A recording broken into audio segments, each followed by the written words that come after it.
Ya, Assalamualaikum warahmatullahi wabarakatuh. Salam sejahtera buat kita semua, teman-teman media cetak, media elektronik. Tadi kami menyampaikan perkembangan perekonomian dan rencana terkait dengan kawasan ekonomi khusus. Dan tadi Bapak Presiden menyatakan bahwa terkait kawasan ekonomi khusus di Batang, beliau akan ke lapangan pada hari Kamis nanti, dan rencananya dalam Kamis nanti itu ada juga kerjasama Twin City, Twin Parks. Jadi kerjasama antara Indonesia dengan Fujian untuk mendorong investasi industri di kawasan ekonomi khusus di Batang, dan direncanakan mereka akan investasi sekitar 16 triliun. Dan ini menjadi pembicaraan pada saat waktu Bapak Presiden bertemu dengan Presiden Xi Jinping yang lalu, sehingga ini merupakan tindak lanjut dari pertemuan tersebut. Kemudian yang kedua terkait dengan berbagai kawasan lain, kami menjelaskan mengenai perkembangan kawasan di Nongsa yang akan ada perluasan, di mana itu juga mengundang Bapak Presiden untuk hadir karena ada rencana beberapa data center akan masuk ke sana. Kemudian juga terkait dengan kawasan ekonomi khusus di Singasari, sekarang kita sudah masuk King College di sana, dan nanti akan masuk Queen Mary ke kawasan ekonomi Singasari juga. Dan ini adalah merupakan bagian dari keluarga Russell Group, atau yang memiliki selain King College juga Queen Mary, dan juga ada Imperial College. Jadi ini beberapa yang ada di sana. Dan ini juga nanti pada waktunya Pak Presiden akan melakukan kunjungan. Nah, kemudian terkait dengan pertumbuhan ekonomi secara spasial kita ketahui relatif bagus.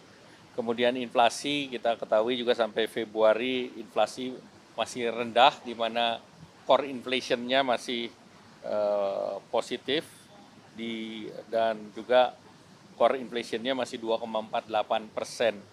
Nah, tentu kami lihat bahwa indeks keyakinan konsumen PMI juga full Februari masih tinggi 53,6.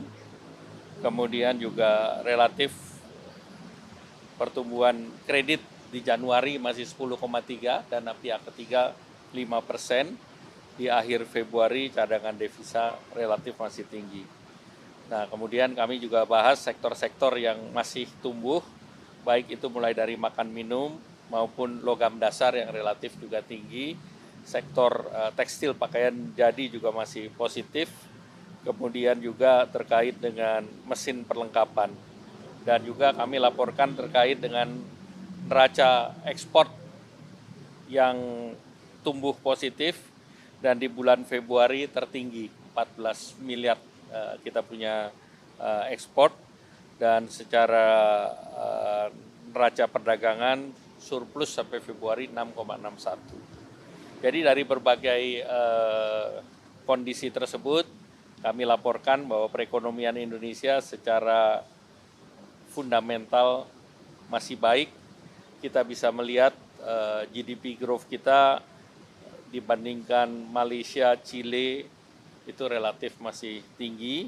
Inflation kita salah satu yang terendah termasuk di ASEAN. Kemudian current account balance juga masih, atau budget deficit juga masih kita jaga di 3%. Kemudian juga terkait dengan FDI dibandingkan prosentasi GDP kita juga relatif baik di sekitar 1,5%. Jadi dari keseluruhan ekonomi kita berada dalam fundamental posisi yang kuat. Nah, terus kemudian kami laporkan juga perkembangan proses-proses kita dalam perjanjian internasional dengan OECD. Kita sudah mengirim sebagian inisial memorandum, masih berproses, dan nanti akan ada meeting di bulan Juni. Nanti tentu akan menentukan tahapan-tahapan selanjutnya. Kemudian terkait dengan kredit usaha rakyat, tadi kami laporkan ke Bapak Presiden bahwa terkait dengan kredit usaha rakyat, Bapak Presiden mengarahkan agar komitinya didorong untuk meningkatkan pembiayaan usaha produktif. Jadi usaha produktif tentu menjadi penting karena kredit usaha rakyat yang per sektornya kita lihat pertanian di 29%, perikanan 1,7, industri pengolahan di 7,6, memang perdagangan masih tinggi di 48,4% dan jasa-jasa di 14,2%. Nah, Bapak Presiden minta agar sektor produktifnya ditingkatkan dan tentunya nanti akan ada revisi mengenai Kepres, mengenai KUR, di mana komitenya akan membunyikan itu. Jadi komite kebijakan pembiayaan usaha yang produktif dan dengan adanya perubahan dari struktur kabinet memasukkan menteri koordinator bidang pangan maupun menteri koordinator pemberdayaan masyarakat di dalam komite. Kemudian kita juga membahas yang terkait dengan rencana kerjasama EU-SEPA.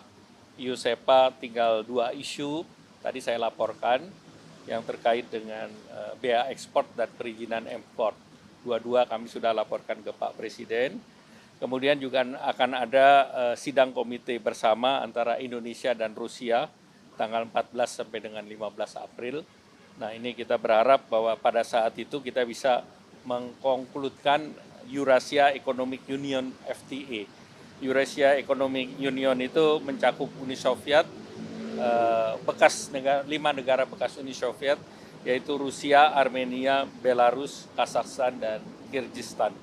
Dan ini harapannya tentu hampir seluruh bab, 14 dari 15 bab sudah selesai. Jadi Bapak Presiden akan berkunjung ke Rusia di bulan Juni. Diharapkan pada kunjungan tersebut principal agreement-nya sudah bisa ditandatangani.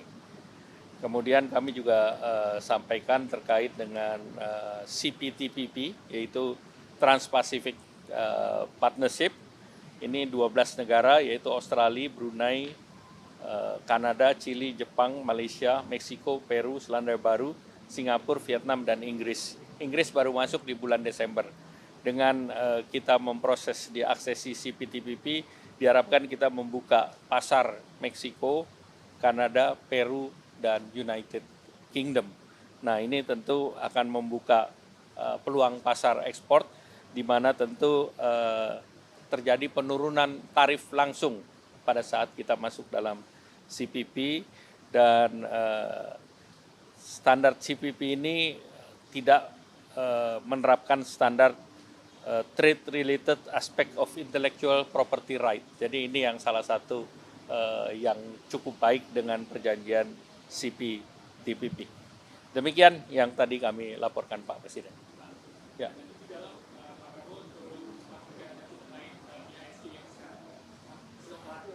Ya, pertama tentu fundamental ekonomi kita kan kuat. Ya, tentunya beberapa isu-isu yang dikembangkan itu tidak benar adanya, jadi ya diperjelas saja. Ya. Tidak ada. Tidak. Ya. Baik, cukup ya. Terima kasih. Selamat sore.